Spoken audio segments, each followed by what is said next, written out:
예, 방금 소개받은 복지부 코로나19 사고수습본부 이제 중수본이라고 보통 얘기를 많이 하는데요.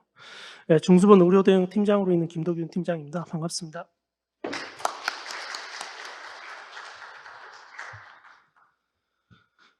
제가 사실 좀 감기가 좀 심하게 걸려서 오늘 좀 올까 말까 고민도 많이 하긴 했었는데 또 사전에 또 미리 또 잡아놓은 일정이기도 하고 또 이런 기회가 저희 입장에서도 흔치 않기 때문에 오늘 좀 오게 됐습니다. 그래서 중간중간 좀 말이 좀 끊기고 조금 제가 좀 호흡이 가파라지더라도 조금 좀 이해를 좀 해주시고 차분히 좀 들어주셨으면 좋겠고요. 오늘 자료는 사실은 뭐 이렇게 막 이슈가 되거나 그런 쟁점이 있는 그런 자료는 아니고요. 이제 그간 이제 코로나19에 대해서 정부 정책 차원에서 좀 어떻게 그동안 좀 준비를 해왔었고 또 어떤 점들이 있었는지 쭉 한번 이제 정리하자는 차원에서 만든 자료고요. 그런 관점에서 좀 봐주셨으면 좋겠고, 저희도 이제 이거를 정리를 하면서 사실 좀 많이 조금 지난 과거를 조금 더 정리해 볼 수 있는 좋은 기회가 되었습니다. 벌써 이제 3년째로 지금 접어들고 있죠, 코로나19가. 뭐 저같이 이제 보건복지부에 계시거나 아니면 이제 또 의료 현장에 이제 계신 분들께서는 사실 그 메르스의 악몽이 사실은 조금 채 끝나기도 전에 사실은 코로나가 조금 빨리 왔어요. 사실 저희가 또 예측한 거에 비해서 빨리 왔고 또 상당 기간 또 오랜 기간 동안 이게 진행되다 보니까 저희도 사실은 피로도가 지금 상당하고 또 의료 현장에 계신 분들도 마찬가지로 또 오히려 저희보다 더 많은 또 피로도가 쌓였을 거라고 생각합니다. 다만 이제 어느 정도 조금 이제 정책이라고 또 조금 할 수가 있고 또 어떤 분들은 이제 사실은 뭐 조금 이제 종료를 또 얘기하기도 하고 지금 그런 시점에 지금 있는데요. 저희가 이제 조금 추산으로 좀 예측하기로 뭐 추산이라는 게 사실 뭐 잘 아시겠지만 사실 뭐 정확하지 않습니다. 뭐 확진자가 얼마나 늘어날 것인가. 예, 그런 부분들이 사실은 뭐 정확하게 나올 수 있는 부분들은 아니기 때문에 약간의 이제 오차는 분명히 있지만은 저희가 이제 추산하기로 이제 올 겨울에도 뭐 한 차례 유행이 더 있을 거라고 지금 보고 있고 뭐 확진자 수는 이제 하루 평균 뭐 5만에서 뭐 최대 20만까지도 지금 뭐 예측하는 그런 연구팀들도 있습니다. 그래서 뭐 그 정도 레인지 안에서 또 한 차례 유행이 또 왔다 가지 않을까 그렇게 예상을 하고 있고요. 저도 지금 거의 코로나 기간 동안 감기를 한 번도 안 걸렸었는데 저 지금 처음 지금 3년 만에 지금 감기를 독하게 지금 앓고 있거든요. 그래서 또 많은 분들이 지금 계절 독감으로 또 많이 또 어려운 상황에 지금 있는 게 지금 예상이 많이 되기 때문에 계절 독감과 더불어서 각종 또 호흡기 질환들이 조금씩 이제 창궐하고 있는 상황에서 이 코로나19를 또 어떻게 저희가 대처해 나갈 것인가 그런 점들이 지금 저희 입장에서 또 하나의 또 고민이기도 합니다. 예, 크게 이제 분야별 정책 대응 분야와 그리고 의료 대응 체계 관련해서 크게 두 가지로 파트로 나눠서 말씀을 드리겠습니다. 병상은 뭐 다들 잘 아시겠지만 사실 여러 가지 병상들을 만들었어요. 사실은 코로나가 굉장히 재유행을 타고 또 안정기로 접어들고 다시 또 재유행을 타고 이런 급박한 환경들이 계속 진행이 되다 보니까 병상도 사실은 여러 가지 좀 분류의 병상들을 좀 저희가 만들었었습니다. 그래서 상시 병상도 있고 뭐 한시 병상도 있고 크게 두 가지로 좀 나눠지고 뭐 중증도에 따라서 보면은 뭐 예전 같은 경우는 이제 초기에는 또 생활치료센터라는 그런 체계를 통해서 저희가 치료를 했었는데요. 지금은 이제 생활치료센터는 이제 외국인들만 이제 수용을 하고 내국인은 이제 원칙적으로 재택치료 원칙으로 지금은 돌아섰죠.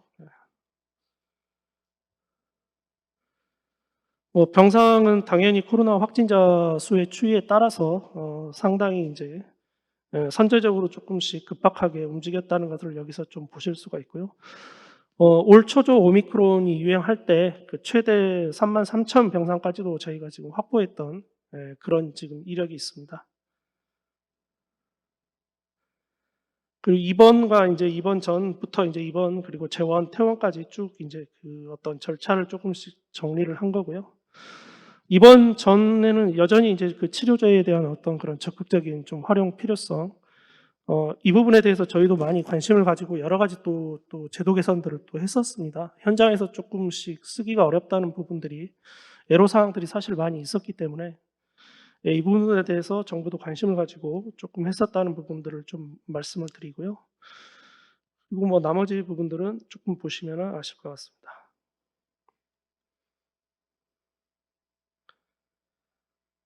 그래서 이제 현재 치료 병상 같은 경우에는 이제 저희가 이제 전체 10월 20일 기준으로 1,573 병상까지 이제 지금 현재 축소를 지금 해 놓은 상태고요. 조금씩 이제 더 지금 축소를 하려고 하고 있습니다. 이제 다만 이제 뭐 조금 또 이번 겨울 또 길게는 뭐 내년 봄까지 그런 또 재유행 예상이 되기 때문에 거기에 조금 더 저희가 추이를 보면서 조금씩 조정을 하고 있는 그런 단계입니다. 그래서 이제 원칙적으로 재택 치료라는 게 이제 도입이 되었죠. 그래서 병원이나 이제 시설 내가 아니라 집에서 받는 치료를 이제 뜻하는 거고요. 이거는 이제 감염병 관리법상 법률에 근거한 그런 치료 방식입니다. 그래서 지금 이제 7일 동안 이제 격리를 하고 건강 모니터링 같은 경우에는 이제 최근에 8월 달에 이제 저희가 집중관리군에 대한 그런 어떤 관리 체계를 없앴기 때문에 이제 일부 이제 독거노인이라든가 노인들 위주로만 지금 건강 모니터링을 하고 있고, 나머지 분들은 사실상 이제 일반인과 동일하게 대면 진료를 적극적으로 권장을 하면서 그 집에서 자가 관리를 할 수 있게 그렇게 이제 지금 저희가 운영을 하고 있습니다.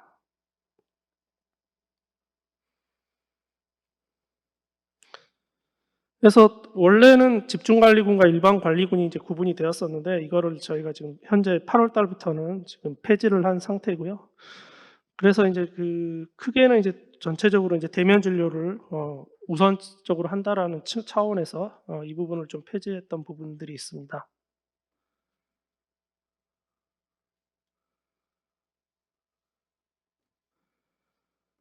대면 진료 이제 인프라의 확대 부분인데요. 외래 진료센터라는 걸 올 초에 이제 처음 그거를 이제 확대를 시작을 했죠. 지금은 이제 아까 이제 앞서 강의도 말씀드렸지만 이제 호흡기 환자 진료센터라는 걸로 이 명칭으로 이제 일원화되긴 했습니다만은 그 부분이 조금 이제 저희가 좀 했던 부분이고, 의약품 수령 방식들 같은 경우에도 이제 확진자 대면 수령을 올 4월에 허용했던 부분이 있습니다.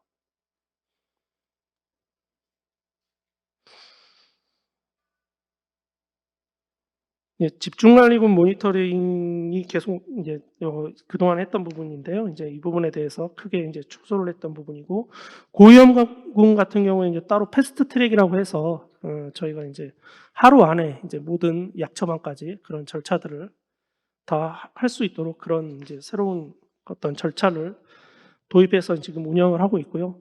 특히 이제 재택 치료자 같은 경우 이제 많이 사실은 관리 체계가 많이 약화된 부분들이 있기 때문에 지역의 이제 의료 상담 센터라든가 행정 안내 센터를 통해서 주야간 주말이나 공휴일도 포함해서 의료 상담이라든가 행정 안내를 할 수 있도록 그렇게 지금 체계를 구축해서 지금 지원을 하고 있습니다. 이게 이제 앞서 말씀드렸듯이 저희가 이제 8월에 이제 크게 개편을 한 부분인데요. 신속한 대면 치료를 조금 유도하고 특히 이제 또 취약계층들을 조금 보호하자는 두 가지 차원을 사실은 조금 충돌이 될 수도 있는 부분인데 이 부분들을 조금 같이 하기 위해서 조금 했던 부분이고요.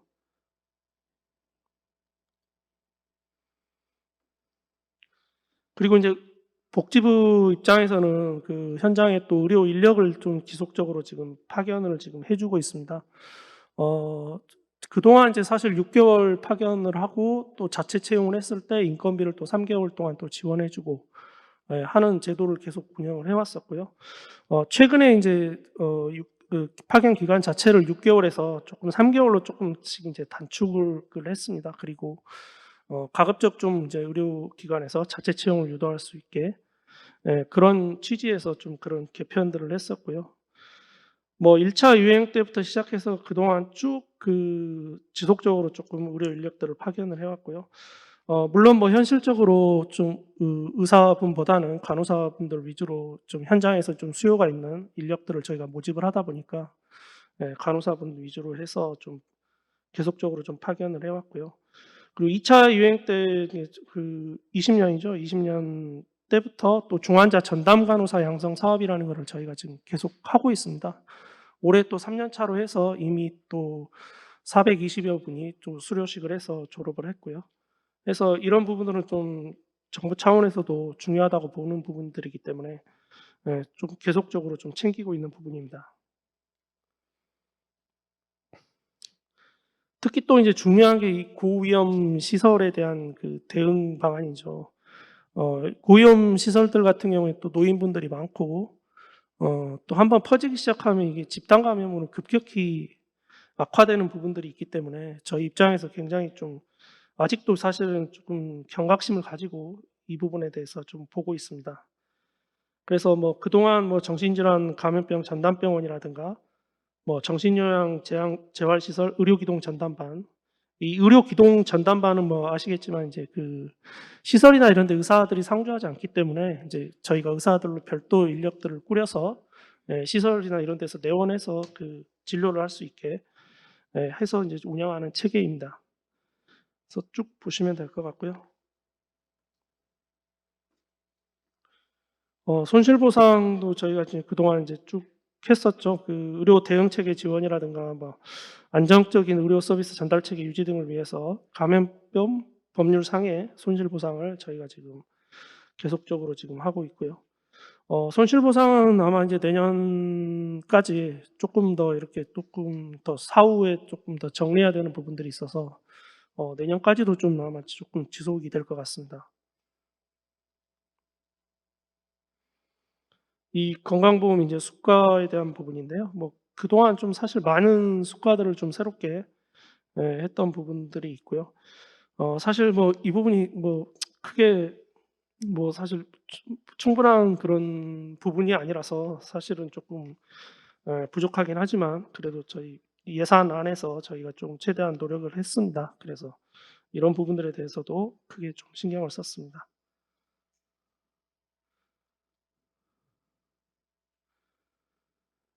그래서 코로나19 초기에 그 이제 원내 감염 우려가 상당히 컸었기 때문에 그 진료 공백이 또 발생할 그런 우려가 있었고 그런 부분들에 대해서 뭐 국민안심병원이라든가 호흡기 전담 클리닉 이런 부분들을 저희가 제도화해서 운영을 했던 부분이 있습니다. 국민안심병원 같은 경우에는 저희가 지금 메르스 때 처음으로 조금 더 제도화를 조금 더 했었던 부분인데 올해 또 코로나를 겪으면서 조금 제도화를 했던 측면이 있습니다. 오미크론이 이제 올 초부터 굉장히 유행을 하게 되면서 전파력은 높지만은 그 치명률 자체는 굉장히 좀 낮은 그런 특성을 고려해서 저희도 이제 그 의료 전달 체계를 개편을 했던 부분이 있습니다. 그래서 결론은 이제 동네 병원 중심으로 일반 의료 체계 안에서 검사와 치료를 신속히 받을 수 있도록 그렇게 전환을 했던 그런 부분들이 있습니다. 그래서 검사 인프라를 기본적으로 확대하고 지역사회라든가 일반 의료기관에서 충분히 대응을 할 수 있도록 했었고요.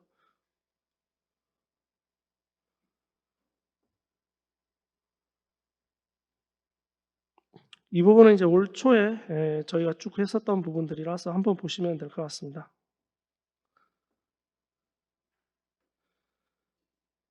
그래서 기본적인 이제 그 프로세스 자체가 이제 이렇게 됐다는 걸 좀 도식화해서 조금 보여주는 거고요.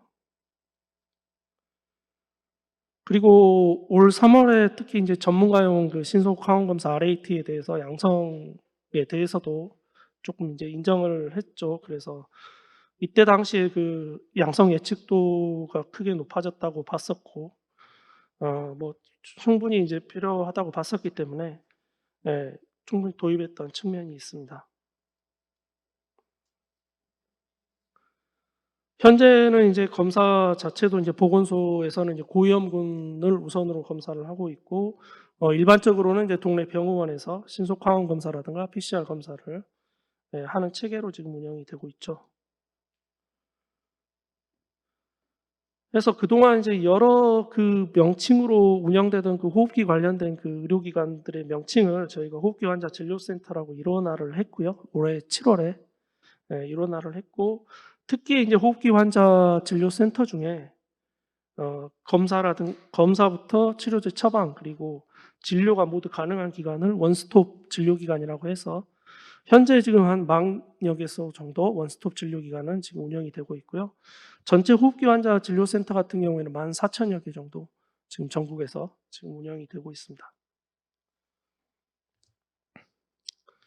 그래서 수가 같은 경우에는 뭐 통합 진료료를 저희가 신설을 해서 운영을 하고 있고요. 11월 30일까지 조금 이제 기존의 거를 연장을 해서 저희가 지금 운영을 하고 있고, 아마 12월에 전체적으로 코로나 관련된 그런 수가는 저희가 이제 건정심에서 조금 논의를 할 계획에 있습니다. 그래서 뭐 지금 이제 뭐 포털이라든가 뭐 그 생활안전지도 이제 같은 경우, 그리고 뭐 카드뉴스라든가 이런 데서 충분히 이제 의료기관들이 어디에 있는지 일반 국민들이 쉽게 그렇게 검색하고 찾을 수 있도록 그렇게 지금 제도화를 했고요. 네, 아까 설명드렸다시피 이 정도 지금 현재 지금 운영이 되고 있고, 특히 이제 먹는 치료제가 굉장히 좀 중요하다고 저희 많은 전문가분들도 얘기를 하고, 또 초기에 이렇게 중증화율을 낮추기 위해서 굉장히 필요한 부분들이 있다고 저희도 인정을 하기 때문에 이 부분에 대해서 꾸준히 조금 절차 간소화라든가, 또 뭐 처방 가능 기간을 확대한다라든가, 이런 부분들에 대해서 꾸준히 조금 제도 개선을 좀 해왔었습니다. 이거는 이제 앞서 말씀드린 그 패스트 트랙에 대한 조금 설명이고요. 검사부터 치료제 처방까지 하루 안에 수행하고, 필요한 경우에는 신속하게 또 입원을 또 연계하는 그런 부분들에 대해서 패스트 트랙 제도를 통해서 현장에서 지금 운영을 하고 있습니다. 이게 이제 저희가 사실은 조금 지금 자료집에는 조금 안 나와 있는데요. 저희가 사실 조금 이제 현안으로 지금 좀 보고 있는 부분입니다. 그래서 뭐 계절 독감에 대해서 이미 지금 이제 유행을 지금 사실상 하고 있고, 특히 이제 이런 가운데서 이 소아에 대한 대응이 올 겨울에 굉장히 또 중요하다고 지금 정부 차원에서 판단을 하고 있습니다. 그래서 저희가 많은 또 소아 관련된 협회라든가, 그리고 또 각종 또 내과 뭐 전체적으로 해서 저희가 협회 통해서 의견도 많이 들었었고요. 또 관련 전문가분들 또 의견도 많이 좀 들어서 저희가 지금 관련 대책을 지난 19일 정도의 그 중대본 회의 때 보고를 하고 지금 추진을 하고 있습니다. 근데 이제 저희도 지금 고민이 원칙적으로 사실 소아에 대해서 사실 인력, 이제 의사분들 인력 자원 자체가 부족하기 때문에 그런 부분들이 현장에서 이게 이제 병상이라든가 전달 체계라든가 이런 부분들을 통해서 메꿀 수 있는 부분들이 분명히 조금 한계가 있을 거라고 저희도 지금 보고는 있어요. 그래서 그런 부분들에 대한 조금 근본적인 그런 고민도 사실은 지금 있고, 그러나 다만 이제 올해 겨울은 또 어떻게든 또 저희가 성공적으로 또 나야 되기 때문에 그런 부분들에 있어서 조금은 조금 예, 사실 조금 이제 급하게 조금 저희가 선제적으로 조금 추진한 부분이 있습니다. 그래서 소아 환자 급증이 당연히 지금 우려가 되고 있어서, 특히 이제 소아 같은 경우에 또 많은 분들이 얘기하시기에 단기간에 또 급격히 악화되는 특성들이 있기 때문에 상당히 빠른 접근과 그리고 신속한 또 대처가 중요하다라고 많은 의견들을 주셔서, 저희가 외래 같은 경우에 이제 지난 20일 날 아마 지침이 개정돼서 현장에 나갔을 때도 아마 현장에서 보신 분도 있고 아직 못 보신 분도 있을 것 같습니다. 근데 이제 그동안 코로나 환자와 비코로나 환자를 분리해서 시간과 공간을 분리해서 이제 병원을 지금 운영을 해왔던 거를 저희가 지금 그 분리 원칙을 폐지했습니다. 그래서 어, 시공간 분리를 폐지를 하고 코로나 환자와 비코로나 환자를 상관없이 다 같이 지금 이제 진료를 할 수 있는 그런 지금 원칙으로 지금 저희가 전환을 했고요. 이게 지금 아마 현장에 잘 아직까지 안 나갔을 분도 있을 것 같은데 또 많이 조금 유념을 좀 해주셨으면 좋겠습니다. 또 상당히 고민도 많았던 부분인데 또 많은 또 전문가분들이 저희한테 또 많은 또 확신을 주셨어요. 그래서 이제는 코로나 환자 분리하는 게 더 어렵다. 예. 그래서 그게 더 오히려 비효율이고 어쨌든 올 겨울을 날려면 차라리 이제 구분 없이 일반 의료 체계 안에서 해결하는 부분이 필요하다라는 의견들을 주셔서 저희가 좀 이렇게 할 수가 있었습니다. 그래서 1차 의료기관 진료 자체를 좀 정상화하고 이번 같은 경우에는 그 전담병상은 이제 중증에 조금 이제 집중을 하고 그리고 또 저희도 사실은 잘 몰랐는데 의외로 또 현장에서 그 입원이 가능한 일반 병상이 저희가 지금 굉장히 많습니다. 근데 이제 그런 일반 병상에 대한 물론 이제 거점병원이나 이런 데에 대한 정보는 충분히 있지만 일반 병상에 대한 정보를 잘 모르신다는 분들도 상당히 또 현장에서 있었기 때문에 일반 병상 정보도 저희가 또 공유하는 체계를 갖고 하려고 하고 있습니다. 그래서 특히 응급 같은 경우에는 이제 상당히 또 중요한 부분인데요. 이게 이제 사실 검사 때문에 사실은 이제 진료가 많이 지체가 되고 또 많이 좀 어려웠던 부분들이 있었는데 이 부분을 저희가 조금 이제 원칙을 좀 전환했습니다. 그래서 먼저 진료하고 나중에 검사할 수 있도록 그리고 검사 같은 경우에도 또 RAT라든가 뭐 신속 PCR이라든가 신속 검사 도구들을 적극적으로 좀 활용할 수 있도록 그렇게 좀 지침을 전환해서 이미 지금 지자체 통해서는 지침이 지금 배포가 되었는데요. 현장에서는 또 어떻게 받아들이실지 모르겠습니다. 그래서 이런 부분들에 대해서 조금 더 최근에 저희가 했던 부분이기 때문에 특별히 좀 소개를 좀 드리고요. 그리고 뭐 앞서 말씀드렸다시피 어쨌든 또 올 겨울에 또 한 차례 더 그 유행의 규모가 어떻게 될지는 모르겠지만은 어쨌든 한 차례 더 유행이 있을 걸로 저희가 짐작을 하고 있고 다만 또 이번 겨울은 또 코로나뿐만이 아니라 또 비코로나 그 특히 독감이라든가 각종 호흡기 질환과 맞물려서 굉장한 또 우리 현장에 또 어려움들이라든가 또 국민들 입장에서도 여러 가지 또 진료 접근성이 제한되는 그런 부분들이 있을 거라고 예상이 되기 때문에 그런 부분들에 저희가 조금 더 관심을 가지고 조금 더 추가적인 제도 개선을 하고자 합니다. 제가 오늘 뭐 강의는 이 정도로 마치고요. 자료는 뭐 한 번씩 더 보시면 충분히 또 이해가 되시는 내용일 것 같고 뭐 저보다도 오히려 더 잘하시는 분들도 여기 많이 계실 거예요. 사실 뭐 저희야 이제 또 이 코로나 업무하다가 또 본업 업무하다가 또 코로나 업무하다가 이렇게 또 왔다 갔다 하기 때문에 사실은 중간에 좀 끊어지는 면도 사실은 있는데 또 현장에 계신 분들은 또 오히려 저희보다 히스토리도 많이 아시고 그러셔서 조금 더 많은 의견들도 주실 거라고 생각을 합니다. 네, 여기까지 이상으로 저희 강의는 마치고요. 오늘 또 좋은 또 기회에 초대해 주셔서 감사를 드립니다. 예, 고맙습니다.